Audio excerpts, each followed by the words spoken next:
Yes, look, no, he's not homeless. No, he's not homeless. No, sorry, we had the producer on the line. She said the Homeless Society of Philadelphia were. Yeah. Kirk Clyatt, speaking of not homeless, back in his hometown, Las Vegas, Yes. from walking the streets of Philly. Kirk, And that was welcome. It's great to be back. Great to be back home. It's great to visit the East. It just makes you appreciate that the West is best. But I will say there's some things that folks do better in Philadelphia as a societal norm. More people wear masks. Take a look at a couple of these shots here. This I took in Center City. Remember, if you ever go to Philadelphia, there is no downtown. It's Center City in Philadelphia. And what they've done is they've moved all the restaurants out into the streets. Now, last weekend, thankfully, a beautiful autumn evening, but when the rains move in and the cold temperatures, how are these restaurants going to survive? I don't know, but at least it was beautiful last Saturday night. Dining in the street, some of the sidewalks are a little crooked, so I don't know if I'd want those tables, but I got to hand it to the people, the citizens of Philadelphia, and to the restaurateurs, that whole community, for getting together, working with the city to close down some of the streets, like 13th Street, which is in the neighborhood. There you see it's Edie Windsor Way as well, and also some of the other streets in Center City to allow people to get out at least as far as dining outside. So very interesting place to be. It's a little different dynamic here in Las Vegas. And as a hope for the city, maybe not so much for me on the flight, but the flight coming back, it was a nonstop from Philadelphia to here to Las Vegas. It was completely full. So there are fewer flights, but at least American Airlines, they're not doing what Southwest is, which actually is the number one carrier here in Las Vegas. Americans filling them up. Southwest, at least, is keeping that middle aisle clear, at least for a little longer. Be interesting to see if they can do that going into the Thanksgiving and into the Christmas holidays. Now, not long before the big D-Day, which actually the D-Day may go on for a few days. It might go on for a few weeks, but the start of the D-Day, the Donald Day. Tell us about the latest polls. Is the Donald doing well, or is the Donald not? I saw one, and I can't remember off the top of my head. It was Real Clear Politics, or it may have been another service. But they said the odds of Donald winning the popular vote were 1%. 1%. And I kind of agree that's right. But he's got a much larger chance, of course, of winning the Electoral College, because in America, as you know, it's not one man, one vote. And the Republicans are scrambling like crazy people. 2 senators that were diagnosed with COVID are there in person. Senator Lee from Utah, Senator Tillis from North Carolina. I wouldn't get close to either one of them in this confirmation hearing for Amy Barrett.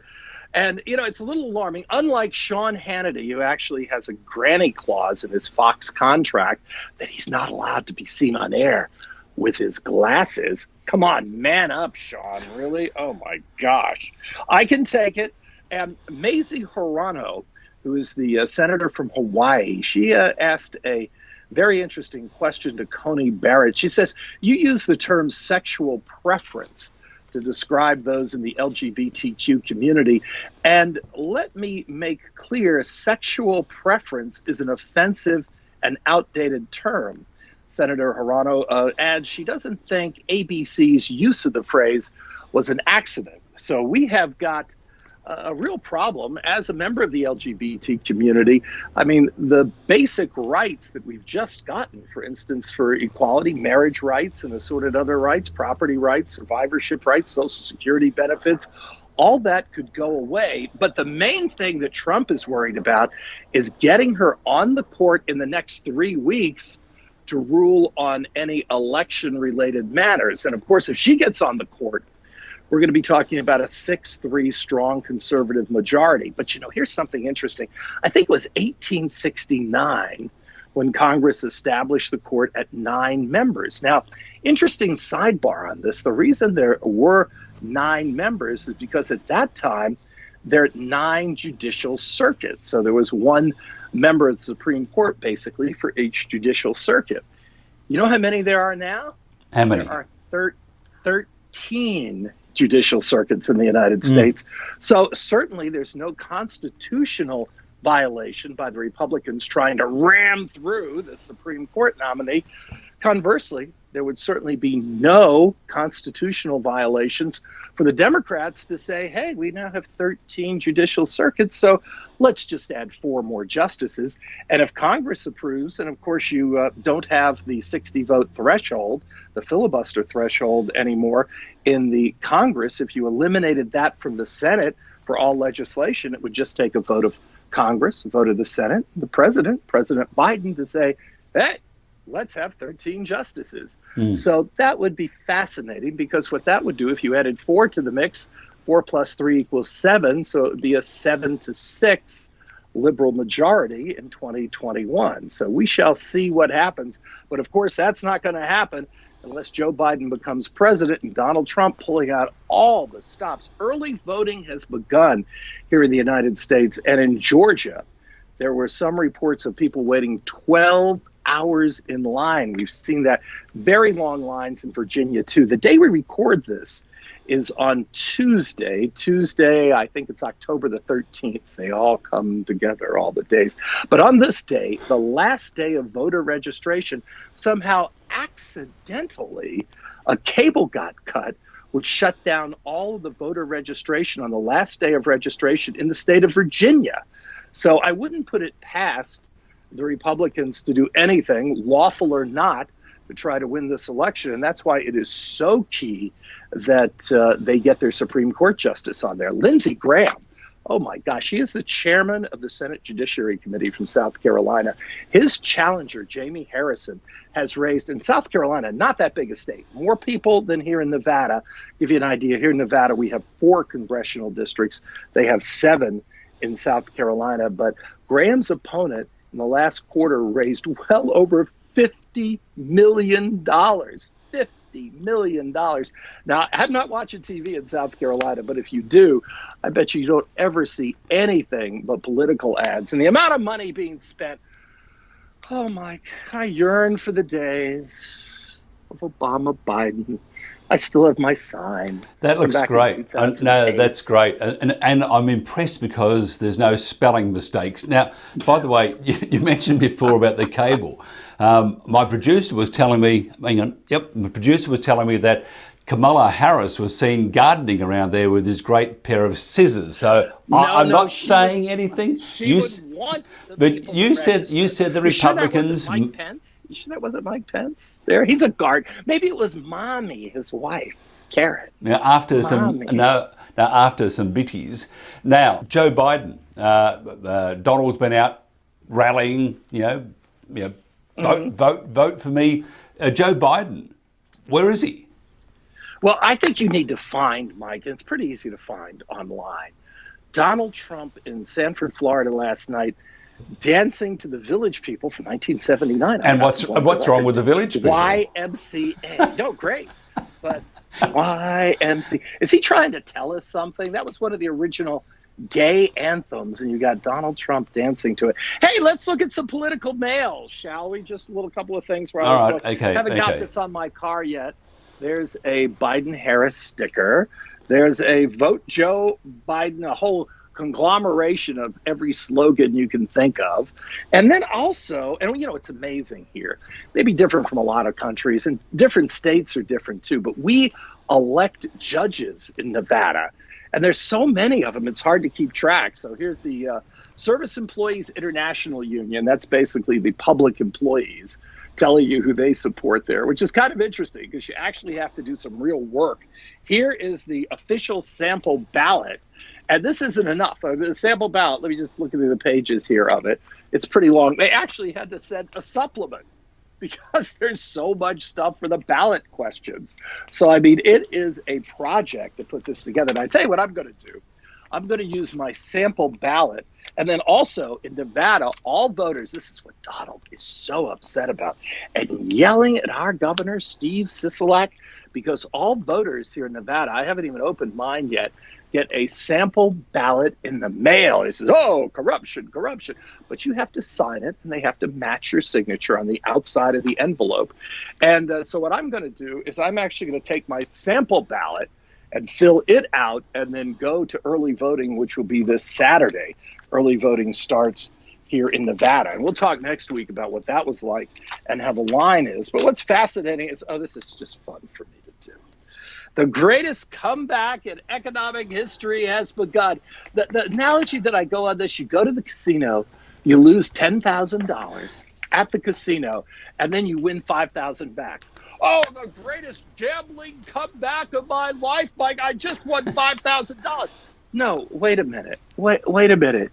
You lost $10,000, so you're still down $5,000. You didn't make $5,000. You recovered it. And of course, he's, a radical left. Joe's on the radical left. And, this, of course, news and commentaries. But Joe isn't on the radical left. It's the radical left that's behind Joe. I mean, we know. I mean, it's a fact. It's a fact. And you know, though, Kirk, that Kamala will be the president. She's going to be president whether it's 1 month or 6 months, because Joe one day will get up and he will say, "Where am I? Hello, Joe. Joe, where are you? Hang on. Let me just check in my basement. I'll be back in a second. Hang on. In my basement." No, he's not in the basement. He just does not believe in having super spreader events and actually cares about the people that vote for him. Unlike Donald. Oh, let's see another.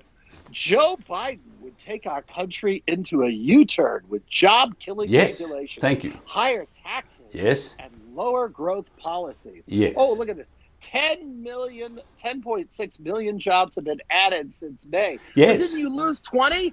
So that means you're still 10% down, Donald. Oh, my God. Now, talking about talking about the Joe and talking about the Donald. I won't raise taxes on working families, talking about the Joe, we will make the super wealthy and the Donald pay their fair share. Okay, good. There you go. When will we see the Joe and the Donald coming together again for a debate? Will the third one happen? Before we started these reports for months and months with my good friend Tony Mack on 6PR. I'm on every Saturday night in Perth time, which is China time too. Perth and China time, exactly the same. They never switch. So 10:30 every Saturday night, I'm on live with Tony Mack on 6PR. So for months, I've been talking about how I didn't even think the debates would happen. There would be something that would come up way even before the coronavirus started. And so they got that one whack job bait in there. But will there be another one? I wouldn't bet the mortgage money on it. Of course, the one for this week has been officially canceled.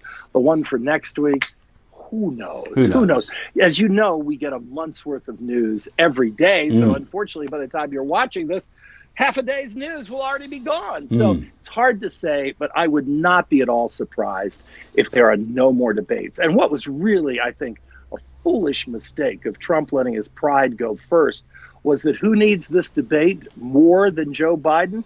It's Donald Trump who needed it because he is so far down in the polls. And of course, right now, we're focusing on a state like Pennsylvania, and it is going to be such an interesting split there because you'll see the cities go so strongly for Biden, and Trump will probably win some of the interior counties. But that was one of the 3 states that put Trump into the White House. So both campaigns are focusing a lot of energy, a ton of energy right now on Pennsylvania, Michigan, where there's a surprisingly close race for Senate. Democrats better throw some money in there to Gary Peters, who's the incumbent Democrat, to protect that seat. And then, of course, Wisconsin. But you've got contests now in Florida and Texas. If by some chance that Biden, he does win Florida, it's neck and neck. Texas, those 2 states, it's all over. Doesn't matter what happens with the other key states. North Carolina, another key one. And you've got the Democrat there, Cal Cunningham. Some minor sex scandal. He sent flirtatious emails or text. I think it was text to a woman who wasn't his wife. I'm like, oh, really? Oh, my God. It's shocking, isn't it? What a shock. Grab your pearls. What a shock. You got to remember, I really didn't have a chance when I was reporting full time to get the full dynamic of who it is for a politician. Here, I've had a chance to do that, being more involved in the Nevada political scene, even a Nevada state delegate at the convention in 2016. It is amazing, the intensity. These people that run for office, even if it's a state representative or a state senator, it is basically a consuming job. It's why you don't have better people, because people say, do I want to spend 18 hours a day working on this. So that is their life. The ego is so intense, it's not surprising at all. Gee, a few flirtatious emails, but wouldn't it be crazy if those emails kept the Democrat from North Carolina, Cunningham, out of the Senate and transferred the balance of power and kept it, rather, with the Republicans? So the butterfly effect in full swing here in the U.S. Small things could have a huge difference come 3 weeks from now, or 4 weeks from now, by the time we get the results out. And I can imagine the nerves, the stress factor at the Clyatt household. The ducks must have lost their feathers, the rabbits their ears, the dogs their fur. How are things there? Are they just terrible? I don't have my wallet with me, or I would show you my Nevada medical marijuana card. It's legal for everyone, but you get a better deal if you've got a medical card. Thankfully, Dr. Reefer, that's a real business. I kid you not. It's why Las Vegas is so wonderful. How many other cities in the world can you go to Dr. Reefer to hook you up with your medical marijuana card? So thanks to that, I'm staying reasonably calm. Look, I had many questions, and of course we've kept to the script. Not great chatting. We'll talk next week, of course. Right. Bring some more props along. I mean, and things that really show the Democrats can spell. I'm impressed. Well, I've got my ballot here, and we'll let you know how it goes. Working families won't pay a penny more with Joe Biden. Thank you very much, Mike, from fabulous Las Vegas. Now, Kirk, while you go, I'm just going to see if I can find Joe. He's here somewhere now. Joe, where are you? Bye, Kirk. Bye. Joe, where are you? Bye.